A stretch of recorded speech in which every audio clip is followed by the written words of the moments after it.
खबर शामिल करते हैं पाकिस्तान आरआई न्यूज़ के ब्यूरो चीफ पंजाब मोहम्मद इस्लाम सियालकोट आडा से। एहसास वेलफेयर सोसाइटी के ज़ेरे तमाम पाकिस्तान आरआई न्यूज़ चैनल के मीडिया कार्ड जारी किए गए।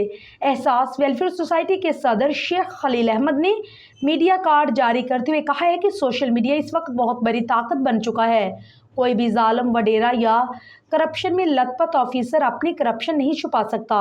किसी भी चैनल पर अगर कोई आवाज़ उठाई जाती है तो उस पर फौरी एक्शन होता है। आपको ये जो कार्ड जारी किए जा रहे हैं, ये एक बहुत बड़ी जिम्मेदारी दी जा रही है।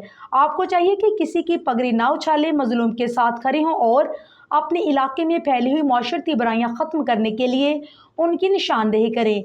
इस मौका पर मौजूद मियाँ मोहम्मद इस्लाम, मोहम्मद अजमल, मियाँ इमरान एडवोकेट, मियाँ अली रज़ा नायब सदर, Bao Imran general secretary, chairman doctor Nasrullah Awan, Mian Luqman Shahid, रज़ा जवेद महर, मियाँ अली रज़ा गुमे की महर तालब, शहजाद शाह भी मौजूद थे।